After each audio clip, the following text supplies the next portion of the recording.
Okay, today's topic that we will be talking about understanding and probably analyzing would be beyond the known. The word known in itself creates a lot of curiosity. How much do I know about myself? How much do I know about my environment? How much do I know about people around me? How much do I know about the nature, about technology? This is a kind of an inquisitiveness which is visible. The scriptures somehow help people to subside their thirst. And this thirst is about to what extent is the existence an existence? To what extent do I know the existence? And reality is, the first question comes to us is, what is known to us? How it is known to us? Who knows it? And is it a stable knowing? And there's one more question, is there something beyond known? If it is, what it is? How to move ahead? There are so many questions that come to the mind. But the first thing that primarily comes to the mind is, what is known to us? So one word answer is the physicality. Rather, I should say, anything which is in the form of matter, solid, liquid, or gas. Anything which has a form, anything which can be measured, anything which can be seen, touched, tasted, or through any dynamism, you can understand or quantify it, is something that you have always, or we have always tried to know. In very, very simple terms, I would say, to some extent, yes, we know the people because they are physical, they are visible. We know and we have been creating objects, the technology, everything that is physical in nature is quite known to us. But a complete world of subtlety, a complete world of energy is yet not completely known. This is what science is. And if we think of how this known is known to us, then there is one simple medium. We have the five senses. In Hindi, we call them as Gyanendri. The eyes, nose, ears, tongue, skin. These are the primary sources of perception, how we understand the world around us. So whether we see and there is a perception because we see, there is an image created, or we touch something, another perception, or maybe both of them. So in totality, either 1, 2, 3, 4, or 5, whatsoever, it is the senses through which the known is known. What is known? The physical world. The world which is outside, the world which is visible to the senses, which is heard, which is known through the senses. And what does the senses do? It takes those informations to the mind, and mind further interprets it. In Buddhism, it is very clearly called as the relationship between the object and the subject. It says this is an object and this is the subject. So every time the subject is looking at things around or perceiving it by any other sense organ and objectively or relatively looking at the objects. But there is one very beautiful thing about this relationship between the object and the subject, that both are always in a changing mode. We are always in an evolving mode. The mind is always in a mode of evolution, changing, transformation. Things are always happening. New things coming to you. Even the objects are also not the same. So this is a beautiful relationship between object and subject, but it is not a very stable relationship. What you saw few minutes back might not be the same thing after some time. And it is a game of sensory perceptions and how our mind responds to those. So what is known on grounds of certain limitations. Because the object, that is anything we are looking at, and the subject, that is the mind, are always in a changing mode. And both have their limitations. What do I mean by limitations? The first very basic thing that I would love to talk about is limitations of the senses. Because the topic is beyond the known. A very basic question comes to mind. Do I know everything that exists? No. Human eye can see the visible light, 380 nanometers to 720 nanometers. The human eyes have limited rods, limited type of cones.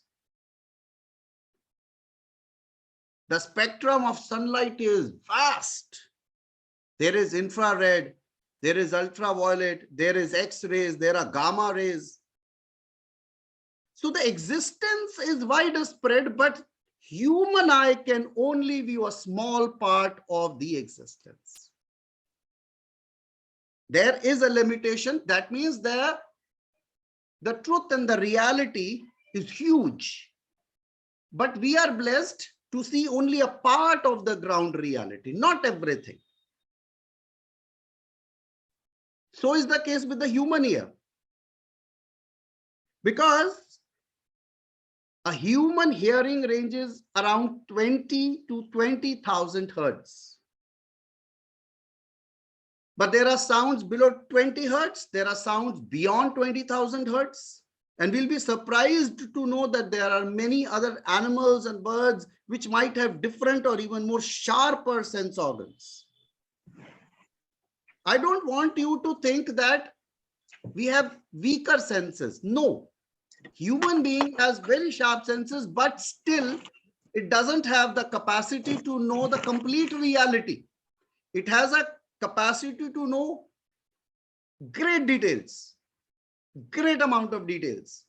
A smart mind, great skin, great eyes, amazing ears, but yet what is known to the human mind is a very small part of the ground total reality. This is the last time I am saying, please open your videos. Please open your videos, otherwise a couple of people will be removed immediately. Now, let us very, very carefully understand. So what is known through a medium called mind, and the messages are given through the senses. So the senses, we realized, have their limitations. So does the mind. The mind also is programmed.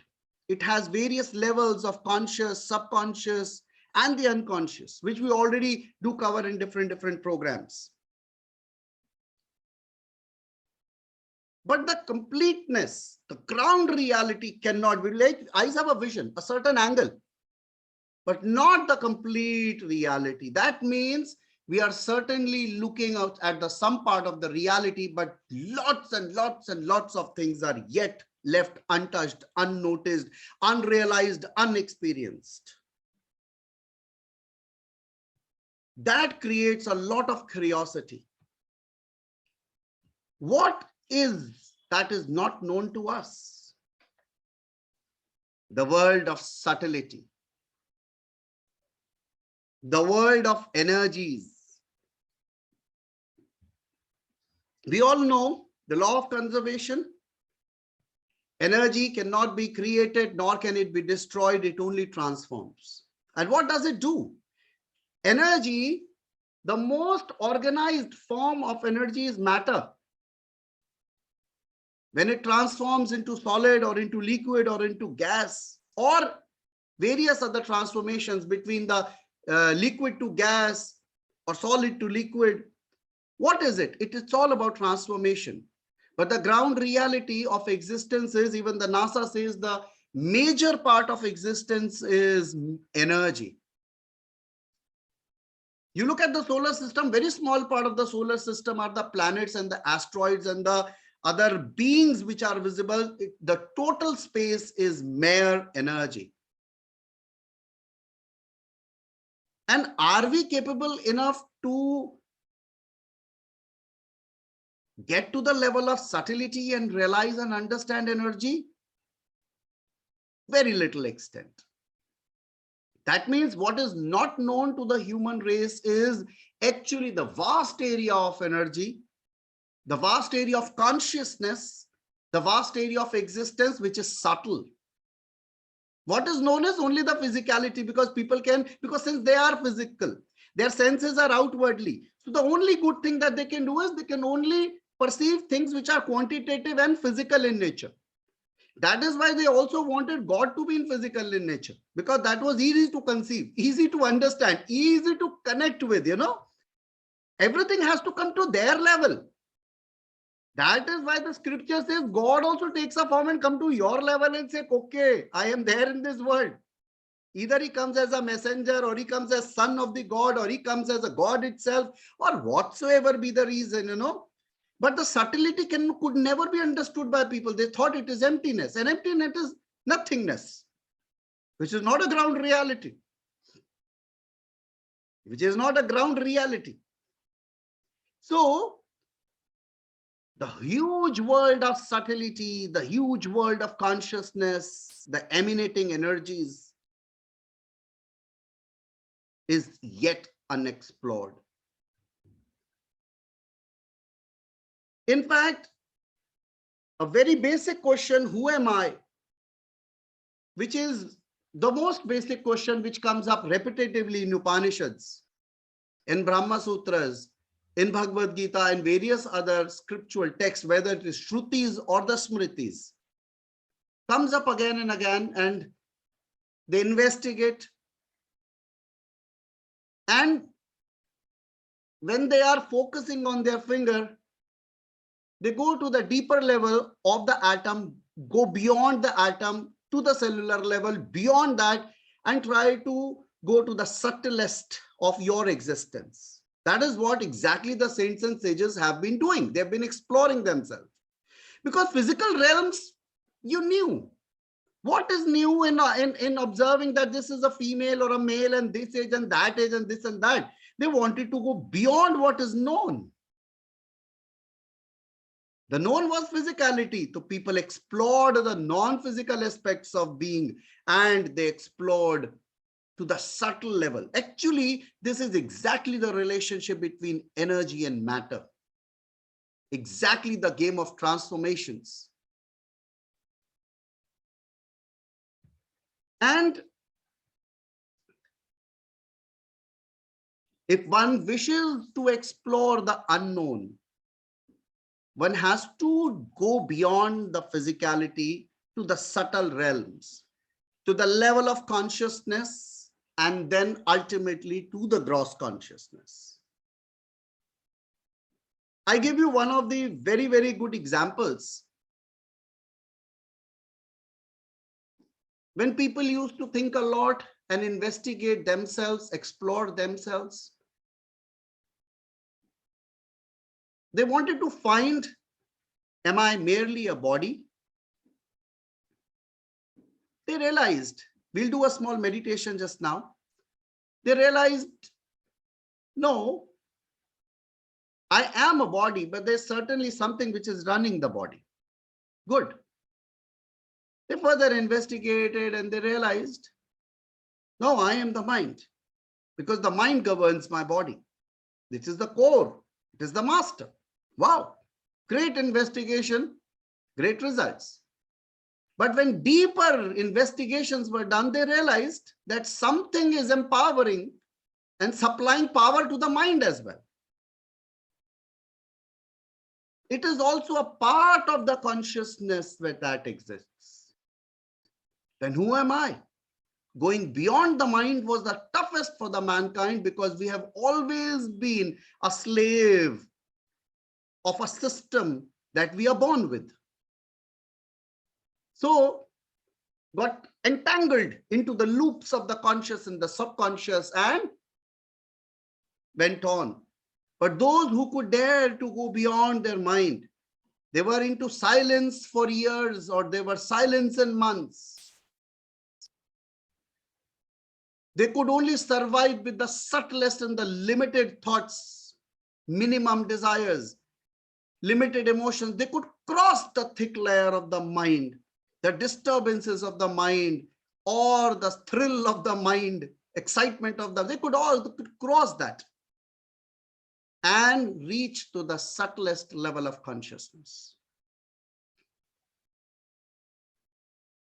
The moment they touched that level of consciousness, they become sthir pragya, and then there was no end, because when you realize you're a consciousness being, you immediately become the gross consciousness, the absolute, that is the divine itself. The ocean of knowledge, the ocean of bliss. Everybody, not just in India. Why would only be talking about India? Everywhere in the world, the same journey everybody had. Whatsoever be the religion, the same journey, people close their eyes. Why did they close their eyes? Because they had seen enough of the world outside. Their senses were amazing, but not showing the complete reality. There was something known to them which could make them happy, but they wanted to know what is not known to them, what is beyond the known. They thought, I am just getting entangled into the physicalities. I must close my eyes and let me get into myself.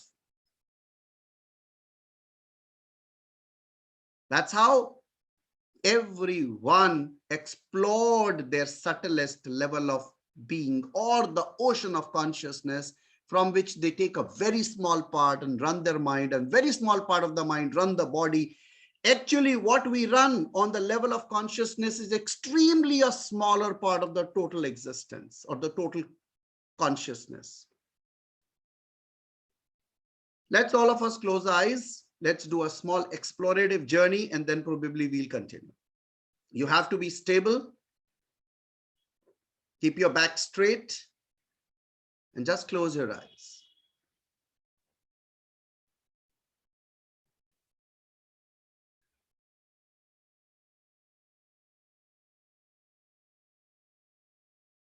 Bring your focus to your forehead and just feel the sensations. Any tinkling, anything on your forehead, just keep looking at your forehead.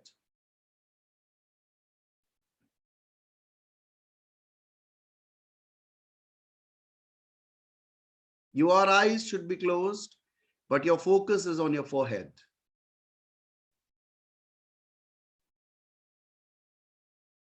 Now bring your focus to your face. Keeping your eyes closed, observe your cheeks, your eyes, your lips.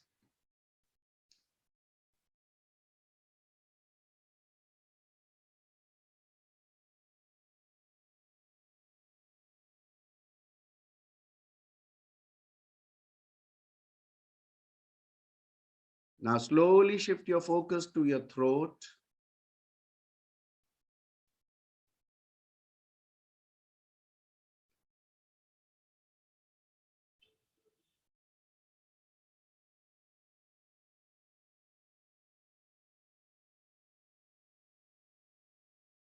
Now take your focus to your pulsating heart,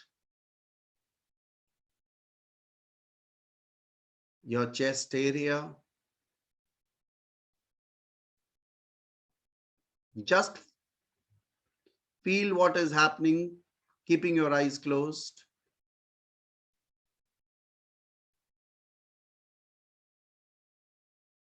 There is a movement close to your heart.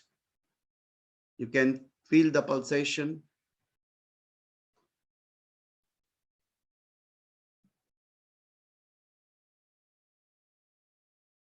Take your focus further to your stomach.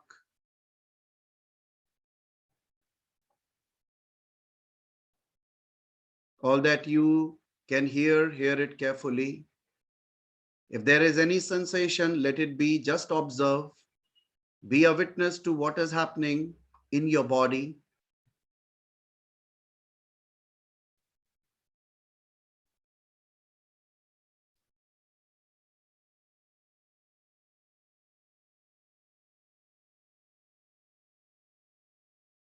Now shift your focus to your thighs. You can feel your thighs. You can feel the sensation in and around.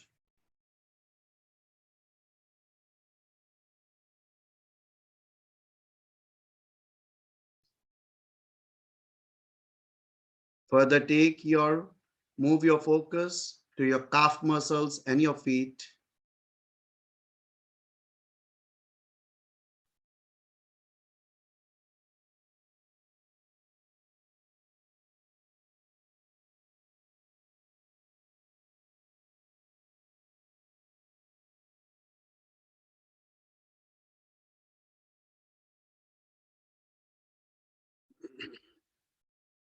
Now bring your focus to your back area, especially the spinal cord, the lower portion.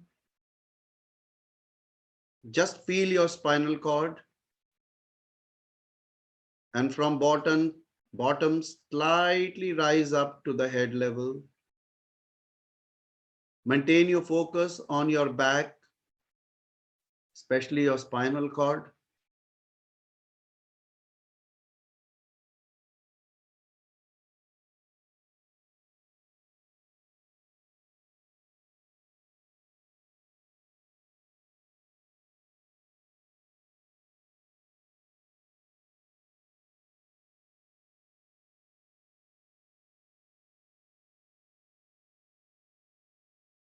Very basic question that has always come to mankind is, who am I?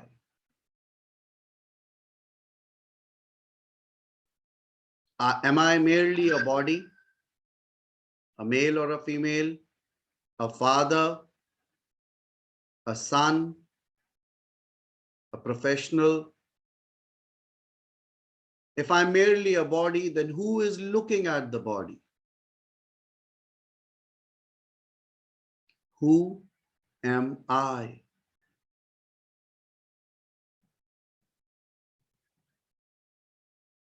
There is someone continuously seeing the body.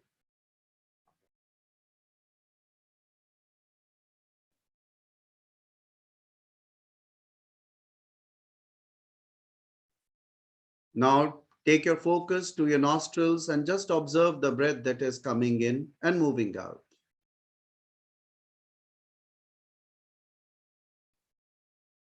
Don't manipulate your breath, let it be natural, but just keep observing the breath. Your eyes have to be closed. Focus on the breath.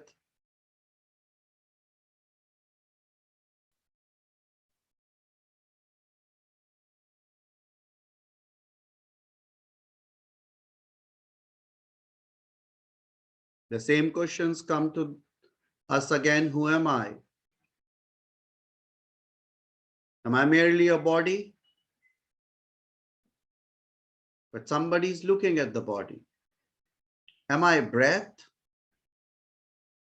which runs in my body, takes oxygen everywhere, transfers energy? Then you realize, no, breath is also a part of the system. Who am I?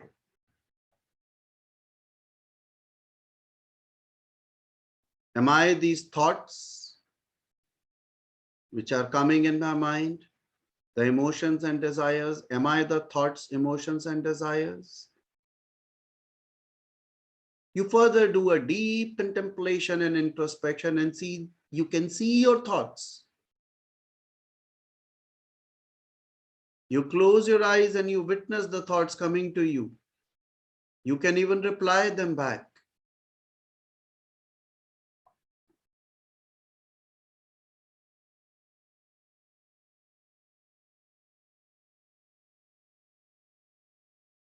If I am not the mind, then who am I?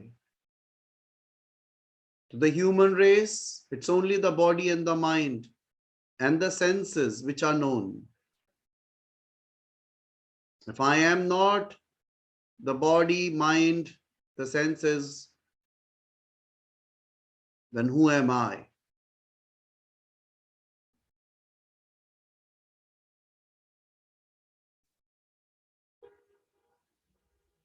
Take your focus to your heart.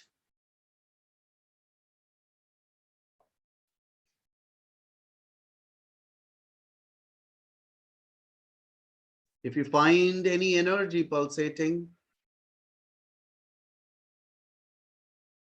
look at the energy and then be the energy.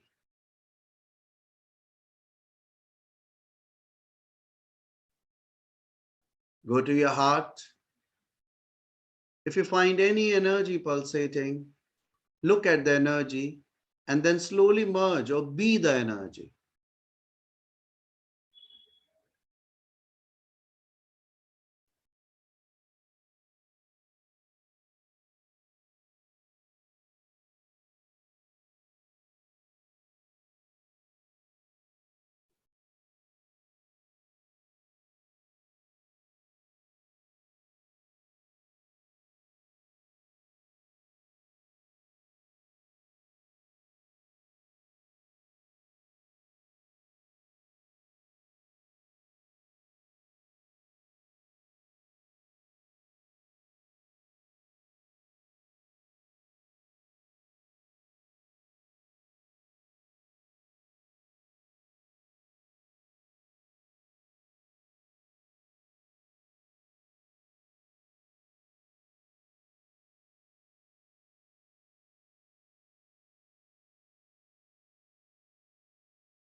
Slowly open your eyes.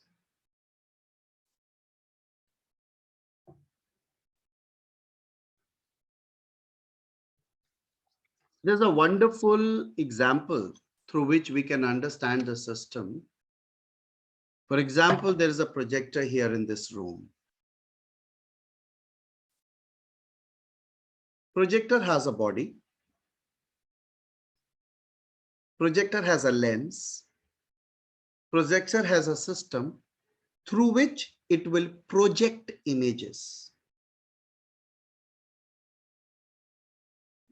Our system is like a projector, and this world is like a screen, a white screen. And there are lots of images being projected on the screen. That is why we see something outside. I can see a glass, I can see a statue, I can see a wall clock, I can see curtains.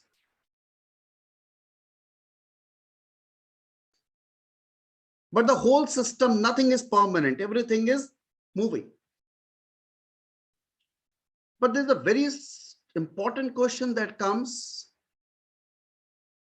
how the projector is working. The projector is working because there is a supply of electricity to the projector.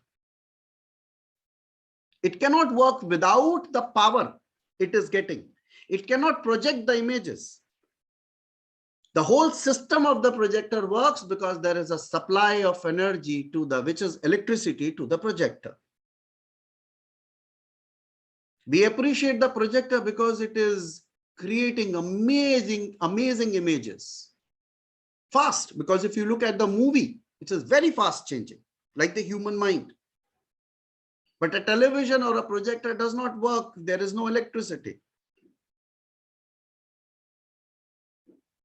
So our core consciousness is unknown, which is the ground reality, which is that source of energy to your mind, which is projecting those images. This mind is borrowing a very small part of the total consciousness, much less than 1/400th part of the consciousness which it has.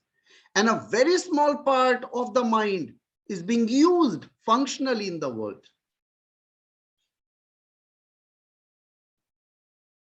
If somebody says electricity is not a reality, because you can't see the electricity, that the electrons are merely moving through the wire. But in absence of the current, the projector cannot run. So is the mind.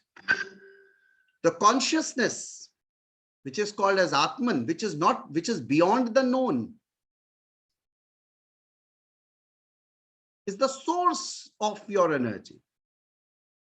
The core consciousness, the pure source, the consciousness. And electricity cannot be seen, but can be felt. How can it be felt? For example, Charu says there's no electricity. She can take both her fingers and put into the socket.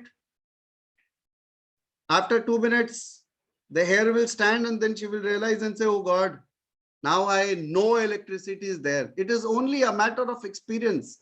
Those who go deeper into the subtle beings, subtle realms, they realize they are merely consciousness.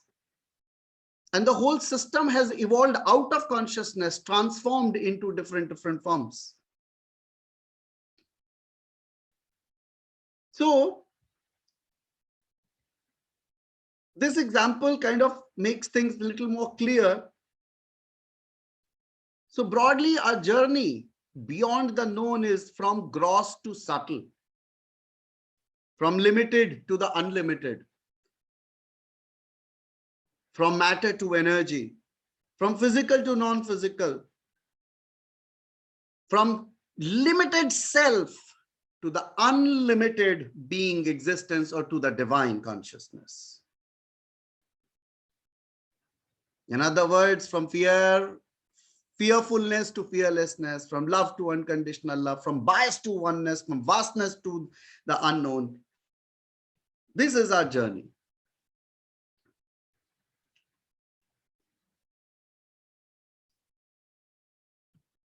There is another example which I really love, is of sun and moon. We call sun in astrology as Atman and moon as mind, man ka karak. What is the source of energy to the system? The consciousness. Similarly, solar system means it is a system of the sun. The center is sun. Who is giving energy? Who is creating life? Sun.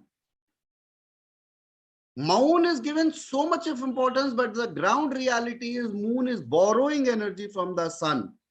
It falls on the energy from the sun falls on the moon, and the moon is visible. The satellite of the earth is visible as a white luminary. But the ground reality is moon has nothing of its own. The whole energy is supplied by the core luminary that is existing is Surya. Similarly, our mind is, the functional mind is borrowing that power from the core consciousness that we live with. 99.9% people engulfed into the loops of the mind. But those who dare to go beyond realize that their journey is from the physical to the subtle and to the ocean of consciousness. They start realizing they have become unlimited. Their limitation in the box breaks. And moon is important. In astrology, in fact, a lot of details. Yukta is there and Charu are there, who are students of astrology as well. We give a lot of importance to moon. Am I right, Charu? But how powerful is moon? Is it its own energy? No. The Atman, who's the Atman of the solar system, Surya? Who's giving that energy to the moon, sun? We all have studied it in the basic, I think, 5th, 6th classes. We have done that.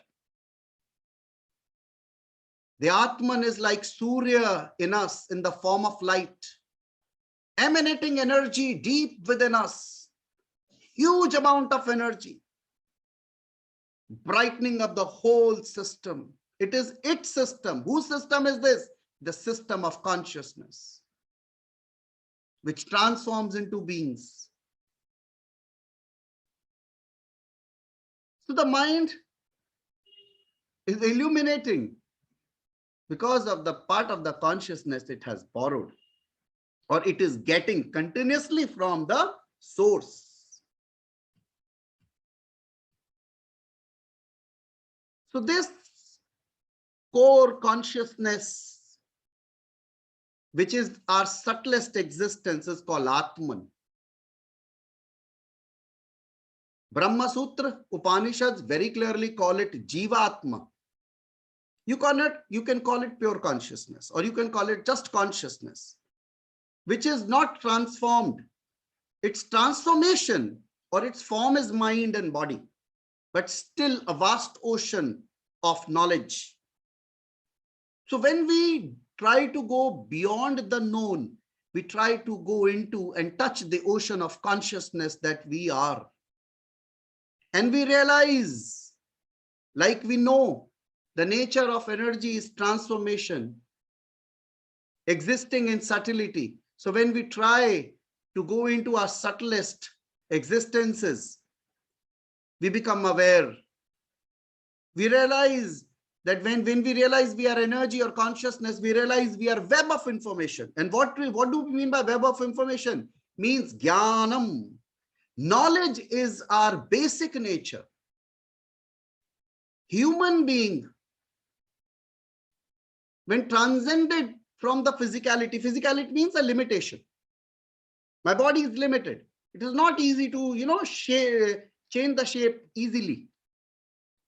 But when I go from physical to the subtle and the subtlest, I realize it's like from solid and the gas. The gas can take any shape. Far more flexible and fragile than the liquid and the solid. So energy is even more dynamic. So when I realize I am consciousness being, I'm Atman, I realize I'm a web of informations. And what is web of informations? You close your eyes and you realize air. You can decode air. You start connecting to air and it speaks up its truth. You're sitting in rain. Remember, if you are in box and you are merely a physical being and you are limited and a slave of your mind, then you will only speak what you have been trained.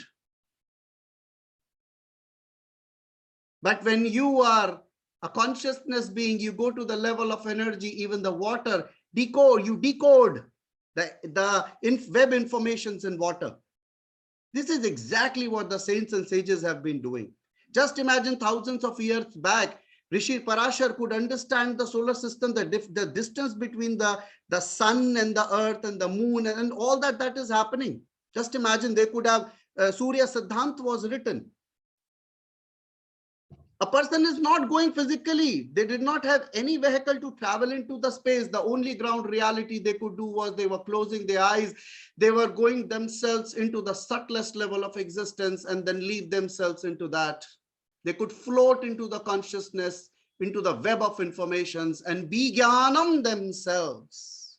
Atma Gyan is the only thing that one has always evolved if you have surrendered to thyself. That's so beautiful. And when you realize you are consciousness much more beyond the body, I will not say you are not a body, you are Atman. I would say you are also a body, but your real existence is Atman. Because body is a temporary existence, because you might die. But the consciousness, energy can never be created, nor can it be destroyed. It only transforms. So is the consciousness. When you go to the subtlest level of being, you realize that your existence is vast. You are decoding the existence of the divine, the systems of the divine. The divine itself looks like a teacher to you, teaching you unlimited, no books required. But that doesn't happen in a box. That doesn't happen as a body. That doesn't happen in a limited frame of the mind. But when people touch that subtle being and they stay in that subtle being, there are certain virtuous changes that come to people. One of the virtuous changes, unconditional love and compassion comes from them, because they cannot differentiate in people as this caste, that caste, he or she or this and that. Their heart is full and pulsating of love, because that's a virtuous characteristics of Atman. Topic is beyond the known. It is natural. It is but obvious. You don't need to do anything. You don't need to infuse love to your own self. It's an outcome of your reality. Because when we are being, we are programmed. We are just trying to please others. It's a very, very limited life. We are very limited things we are trying to do. But when you come out of the block, or to come out of that limitation, you start existing. You start existing into another hemisphere, a wide and a vast hemisphere, like NASA does, you know. Mostly people are only doing research on the level of the earth. They go beyond the earth. They try to explore this planet and that planet, you know, trying to break the box.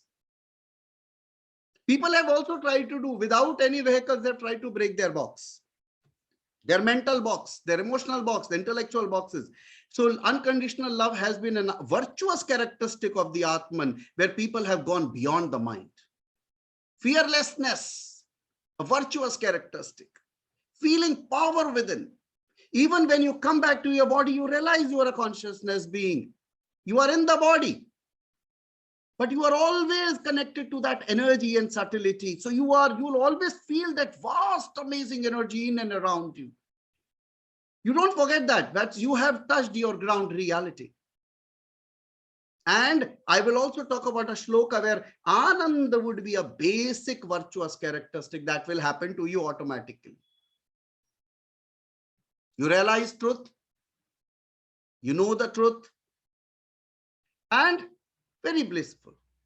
But you might look as worldly as others, but the mind has broken those limitations.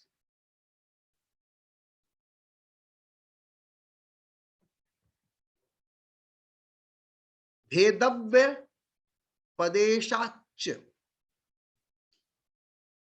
In a Brahma Sutra, it says there is a difference. Bhedavya padeshacha. There is a difference between the Atman and the Paramatman. Paramatman means the divine, the ground divine, the ultimate God, the ocean of consciousness.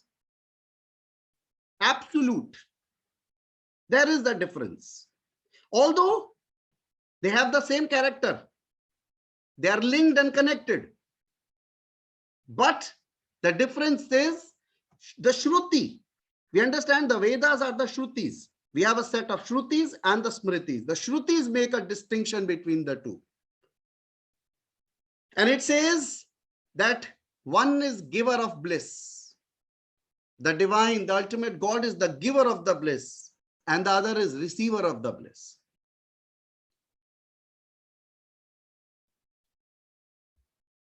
But the moment you touch the level of consciousness, there is a dramatic change at this level.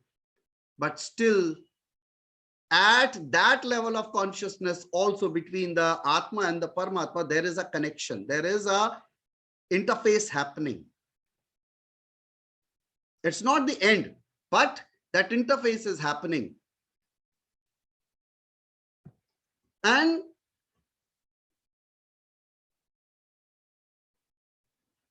that existence at that subtle level, the medium is the body and the mind at the outer level, not at the inner level.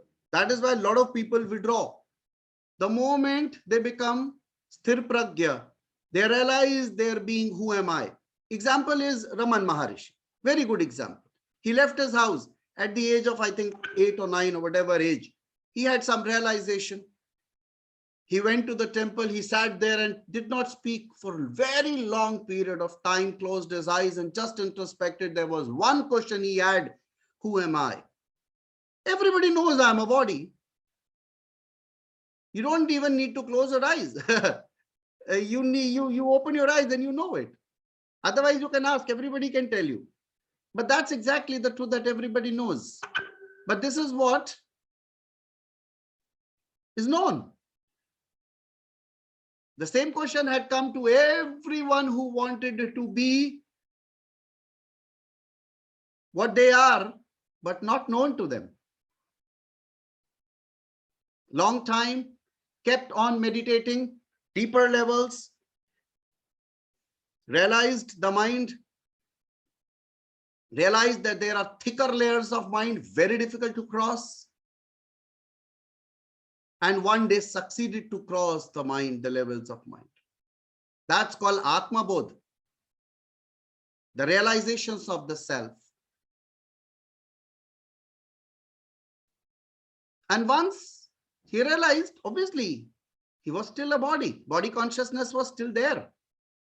But that experiential journey of being an Atman and continuously being in that state continued. He spoke very less, very, very less. Generally just used to look at the students with open eyes or closed eyes. People used to just come and sit near him, that's it. That aura worked. Because when you realize you are an unlimited being, you are an ocean of energy, that's it. Words can express something, but the silence can go beyond the words.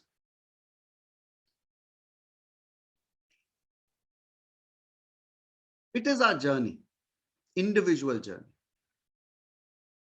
Everyone will have to walk on their own.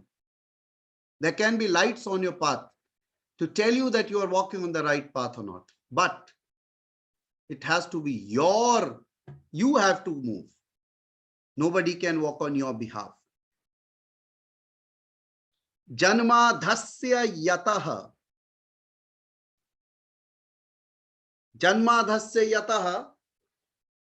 It says that there have been an inquiry of Brahman. Brahman means the ultimate God. And it is stated that Brahman means the ultimate God, is eternally pure, vast, absolute, complete consciousness being, eternally pure, wise, and free. We call it Nitya, Buddha, and Mukta Swabhav. Because the Brahman, that is ultimate divine, which is beyond the known, is the only cause. You stay in it and the final resort of the world. In very simple words, I can say Brahman is the originator, preserver, and the absorber of the vast world. It is omnipotent, omniscient. Omnipotent means Sarva Shaktiman. Omniscient means Sarvagya, it knows everything, because you exist into that ocean of energy. How is it possible that the ultimate divine doesn't know what is happening? So omnipotent, omniscient.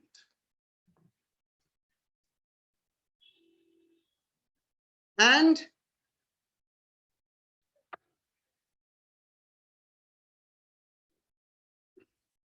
The best part of the whole story is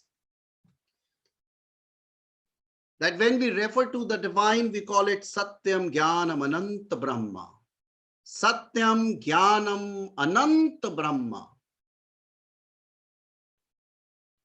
means it is truth, knowledge, and infinity. This desire of exploration, of going beyond the known, has led people to a journey of exploration from the physicality to the subtlety. And ultimately, just being a witness to the ground reality of existence, that is the truth. And the path which has led to it is knowledge. For example, we are meeting today. Objective is knowledge, knowing. And that has been one of the ground realities which has helped people to go beyond their limitations. Satyam Jnanam Ananta Brahma. This is the Swarupa Lakshana of the Brahman. Brahman doesn't mean Brahmaji. It means Brahman means divine, pure absolute consciousness. And only those who had the self-realization could feel it, rest could only understand. And please, again, beyond the known is beyond the mind as well. You can't understand it with logics. I'm trying to give you an explanation of moon and sun and the projector and electricity, but reality is all these examples of projector and electricity and moon and sun are very limited.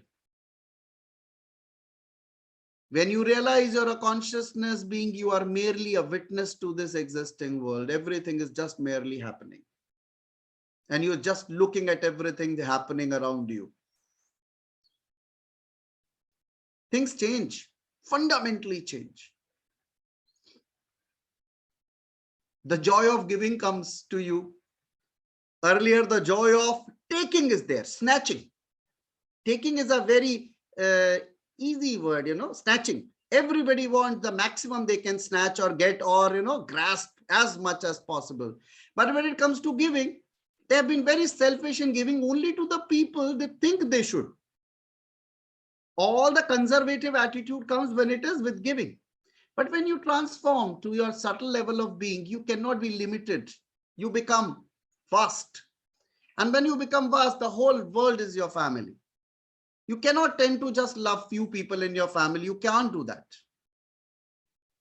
You automatically find a lot of love in you pulsating somewhere, duk, duk, duk, duk, duk, duk, something happening at the core of the heart. As if you have rented your body. There was a lot of I, thinking only about self and the family and the self and the car and the house and the people and everything. That was the only thing existing. And now there is nothing that you can't limit yourself to. That's the journey of beyond the known. You can't limit yourself only to the known, because you were limiting to the known. Now you don't limit to the known. You leave yourself free like a bird and you fly. The whole world is your house. You close your eyes and you are anywhere, everywhere. And for many seconds, there is no experience also. Because when you are the pure consciousness, then who is seeing? Nobody. When you become that power, that electricity which was running, there are no more projections. There are advantages and disadvantages. Certainly, it is a path. Those who wish to move on, those who doesn't wish, absolutely perfect. But there is certainly beyond the known. Like there is matter, there is energy. Matter is known to us. Energy, even the scientists, they have very little part of the energy is known to mankind. There is unlimited type of energies like cosmic energy. In the cosmology, very little part of it is known to mankind. And the whole secrets of our existence lies in the existence consciousness. Science and spirituality, same. No difference between science and spirituality. Scientists If they are slightly open, very spiritual people, and spiritual people slightly open to science, very scientific. The same phenomenon of resonance, the same phenomenon of matching frequency, all the physics and metaphysics absolutely fits into the ground reality of spiritual planes. Whenever I study science, for example, I'm looking at resonance, I go crazy and I feel resonance at such a spiritual level and I feel, oh, wow. Then I go back, who found it? Oh God, he's a scientist? No, he might be a very spiritual person. How did he knew that two wavelengths at certain, they are oscillating and they're connecting to each other? People also resonate. Many things resonate. That's such a beautiful thing. Because again, Satyam Jnanam Ananta Brahma, anything which is truth can be decoded through knowledge. You can learn it from a guru, you can learn it from a book, or you can learn it, or you surrender yourself to the divine, and the divine be the best teacher coming to you and teaching you word by word. But one need not be very impatient and say, oh, Rachna is sitting and saying, I have closed my eyes for the last 5 minutes. Nothing has come to me. Oh, this is not true then. People have been very patient because crossing the mind was the biggest hurdle. There is an advantage and disadvantage, both. If everything is going cool, carry on. Don't need to explore. If you wish to, you may go ahead. So it's only a choice. But the existence is there. And the knowledge of Brahman cannot come through mere reasoning. I told you very clearly. The Brahmakara Vritti, which is a state of mind that involves the thought of Brahman alone, is reached through deep yogic meditation. One very clear way is deep meditation. You have to dissolve into the ocean of consciousness. You have to even forget there are experiences. If you are even looking for experiences, you are keeping your mind awake. Oh God, I saw God in this form. I'm lucky. The mind is fooling you in the dream, so it is fooling you in the meditation also, or it can do it. It has great capacities to do anything, Sharp. That is why we say we have a sharp mind. But mind doesn't like dissolving. It doesn't like dissolving. It has a great identity, right? You can't even think. But when you are in nothingness, you are into the ocean of energies, into the existence. So you can't understand it through reasoning. You can attain this knowledge by revelation, intuition, meditation. Even naturally, when you are in the deep sleep state, you touch the divine. That is why in Atmamanthan, all those people who are connected with us, we very clearly ask them to do abhyas before they sleep and when they get up in the morning. Otherwise, you are already, engrossed with all the things and the payments you have to get on this and that and this and that and hundreds of things. You sleep with it, and throughout the night, the same thing is going on and on in the mind. When you get up again, oh God, I'm late. I have to go, I have to reach. Again, the same thing. The mind is absolutely dipped into what you live with, right? See, there's no problem with it. It's a choice. But those people who realize they are in the world, but not of the world. I repeat, those people who realize I'm in the world, but not of the world, they explore. They realize I've come for a purpose. Merely getting up every day, going for a job, having lunch, smiling twice in a day, even shedding tears once in a day, getting back to their house, making food, eating. This monotonous schedule and just living year by year from 30, 35 to 40, 45, 50, 50 or 60, they realize that's not I have come for. And they start explore, or they start going what is beyond the known. Or the second thing that generally comes to mind is when people go through sufferings. Like Gautam Buddha did not have sufferings in his life. He just wanted to know why sufferings happen and he wanted to bring an end to it. Certainly, he could not bring an end to the sufferings, but he could make people understand the root cause of suffering called avidya.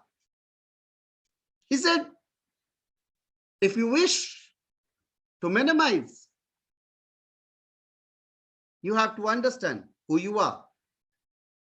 How do you perceive the world? Buddhism talks a great detail about mind. And when they talk about the purest mind, somehow, indirectly, it is referred to the Atman as referred in the Shrutis. Shrutis are the Vedic scriptures. That's a very interesting part of the whole story. So you cannot know about Brahman. Brahman means the ultimate divine through reasonings. It can be done through meditation. The Brahmakara vritti can be developed through intuition, revelations, or an object of inquiry like Raman Maharishi did. Aparoksha anubhuti or anubhava. You have to be open to Shravana, means hearing.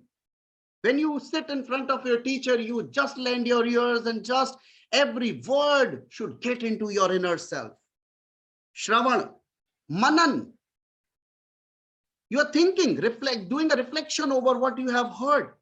Nidhya, Nididhyasan, doing a deep meditation. Was it true? How is it true in case of myself? You start doing that deep meditation. So through Shravan, Manan and Nididhyasan, you can get to the root of the truth. And then this journey is yours. Tatatvam Masi, the Mahavakya that comes from Upanishads. I am that. Who are you?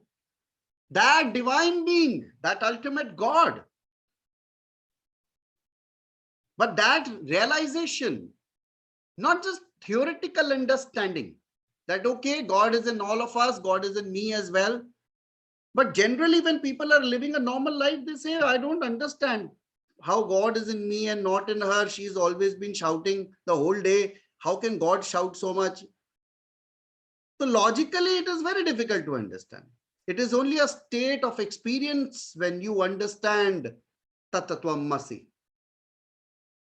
Commoners have only trying to understand from a reasoning perspective, not good idea. That is why in the ancient time, the right knowledge was given only to the right candidates. If the glass is empty and clean, then only the knowledge was given. Otherwise, a broad gate was always there in Gurukuls. It was shown very clearly to the students, the entry and the exit points. They realized, Patra nahi hai. The Tatatvam Masi is basically a Mahavakya that makes people, thou art that, I am that.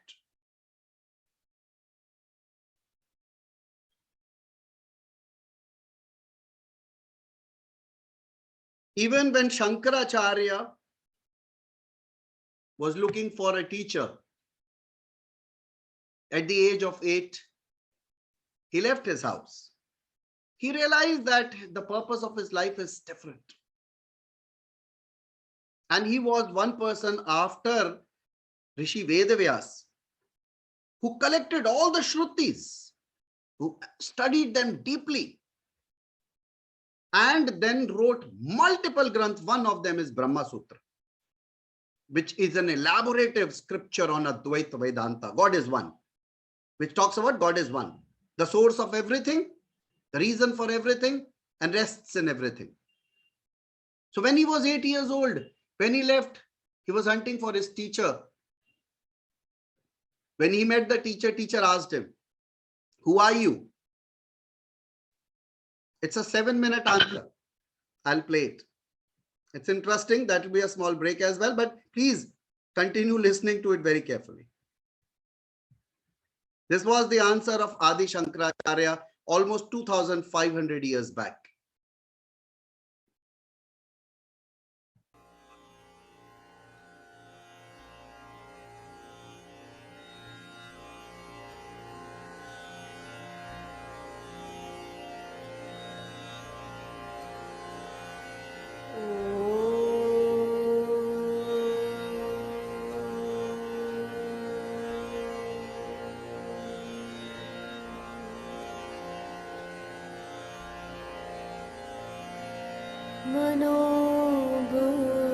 नाहङ्कार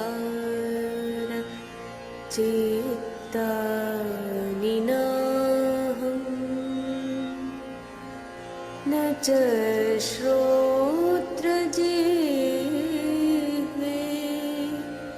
न च घ्राणनेत्रे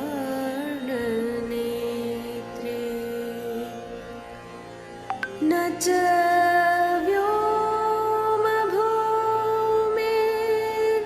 तेजो न वायु चिदानन्दरूपः.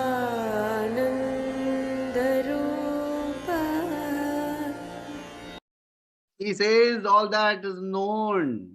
I am not that. I am the pure form of consciousness and bliss. शिवोऽहं शिवोऽहं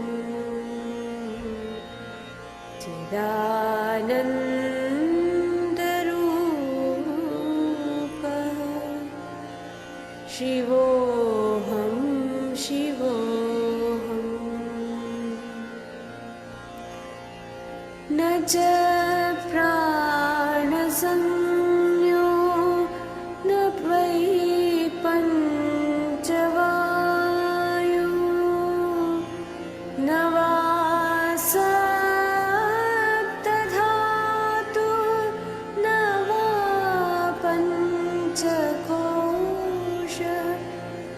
न वाक्पाणिपादं न चोपस्थपायु.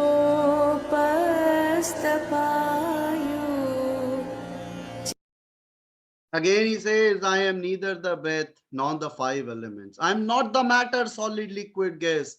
I am not the five shets of consciousness. That is Annamay Kosh, Manomay Kosh, Vigyanmay Kosh. I am not them. I am neither speech nor hands nor feet. I am the pure form of consciousness, bliss. चिदानन्दरूपः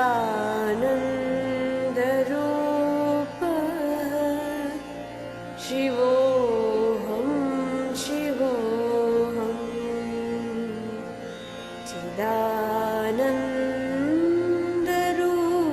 चिदानन्दरूपः शिवोऽहं शिवोऽहं न मे द्वेषरागो न मे लोभमोहो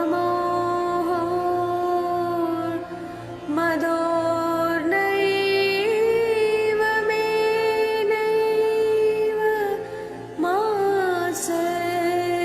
मात्सर्यभावः न धर्मो न चार्थो न कामो न मोक्षः चिदानन्दरूपः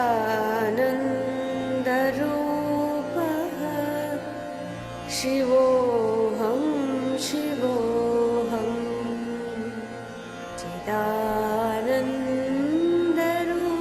चिदानन्दरूपः शिवोऽहं शिवोऽहम् न पुण्यं न पापं न सौख्यं न दुःखं न मन्त्रो न तीर्थं न वेदा न यज्ञः अहं भोजनं नैव भोज्यं न भोक्ता चिदानन्दरूपः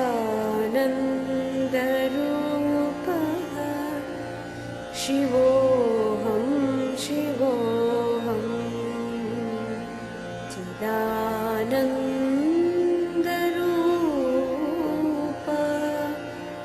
शिवोऽहं शिवोऽहम् न मृत्युर्न शङ्का न मे जातिभेदः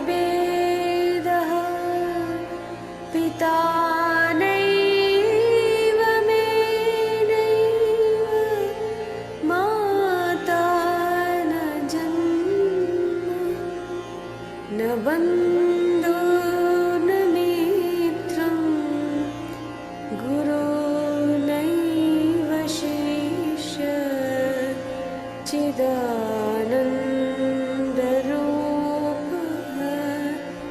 शिवोऽहं शिवोऽहम्.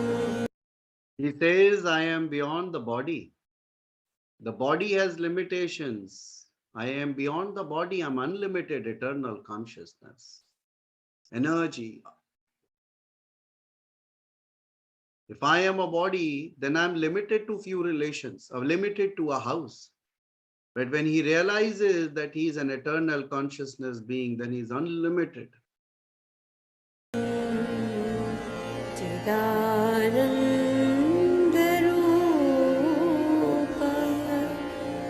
शिवोऽहं शिवोऽहम्. अहं निर्विकल्पो निराकाररूपो विभूत्वाच्च सर्वत्र सर्वेन्द्रियाणां न च सङ्गतं नैव मुक्तिर्न मेया चिदानन्दरूपः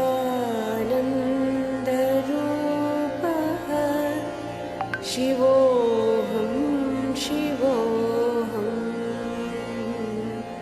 चिदानन्दरूपः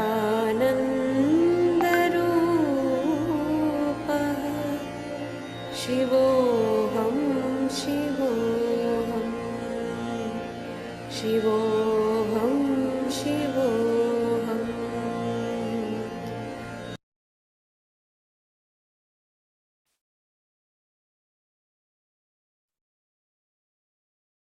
So, the topic of discussion today is beyond the known. There is another shlok in Brahma Sutra, Swapyayat. This is the waking state, is that where the mind, like we are now in the waking state, the mind, the senses, and the body act in a concert to know the objects. I wish to know that plant. I wish to know that statue. So everything, the senses, the mind, body, everything is working in synergy. Because the objective is to know the objects, anything which is outside, anything which is visible, which is more physical. And the individual soul identifies itself with the gross body. So the dreaming state, this is the second state. The body and the senses are at rest when you are sleeping. But the mind plays with itself because it gives its own impression, which are somewhere deep in the subconscious mind. So it plays with itself. But when this comes, swapyayatah, it says the mind, when you are in the deep sleep state, this is a different state. So when you are in the swapna, the mind weaves its web of vasanas, its desires, all that is happening, it plays with itself. But in the deep sleep, the individual soul, your pure consciousness, because at the time when you are sleeping, you don't have a realization of time, body, anything. You are merely a consciousness at that time. Just imagine, you hardly view dreams for a few minutes. The rest of the time, you don't know what has happened to you in your deep sleep state. And that's exactly the time, the deep sleep, when the individual soul is free from the limitations of the mind. It rests in its own self through. So it rests in the true self. So when a man sleeps, he is united with the Sat. Sat means the truth. But when you get up, you again open your eyes in the same illusionary world where everything is changing and it is limited with the conditioning of the mind. So probably you have no idea of what experience you have gone through. It happens, but there is no experience, ground experience and reality. Anandamayo abhyasat. That divine God is blissful. It is Anandamay. Anandamayo abhyasat. And when it says the Brahman, that is the divine, the ultimate God, which is beyond any kind of definitions, perceptions, is blissful.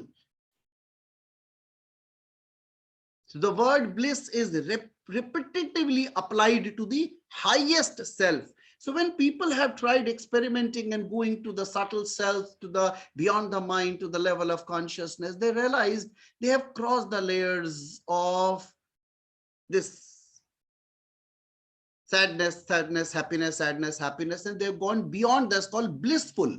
It's a very deeper state where even without a reason you remain happy. If you do not have anything, you are still happy. Whatever you have, it makes you happy. Even if you don't have anything, you are happy. There is a permanent state of blissfulness that stay with people. Again, people transform because they have the joy of giving more than the joy of taking. He is the highest self in bliss in itself. So the individual souls, the Atman, becomes blissful after attaining that bliss. That's such a beautiful understanding and experience. Ananda, Ananda, Ananda.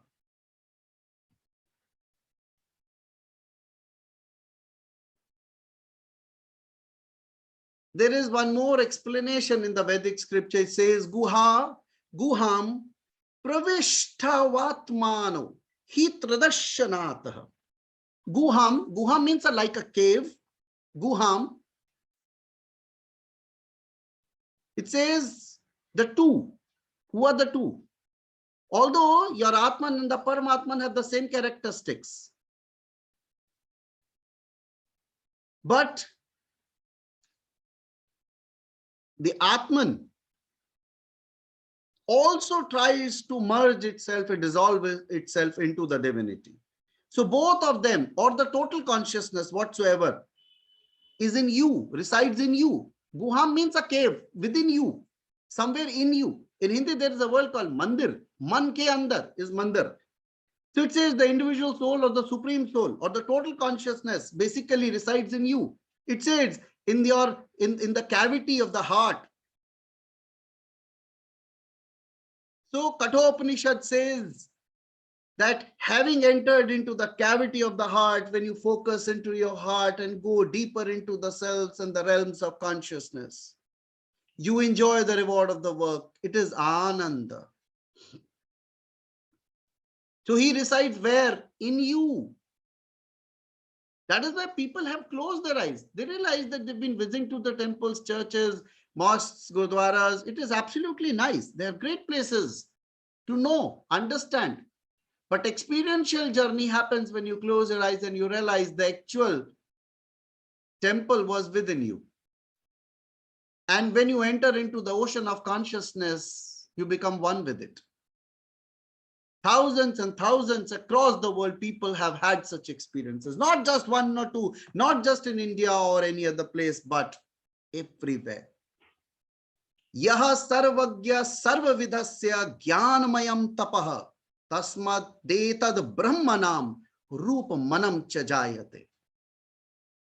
That God is sarvagya, he knows everything. Yaha sarvagya sarvavidhasya, he knows everything.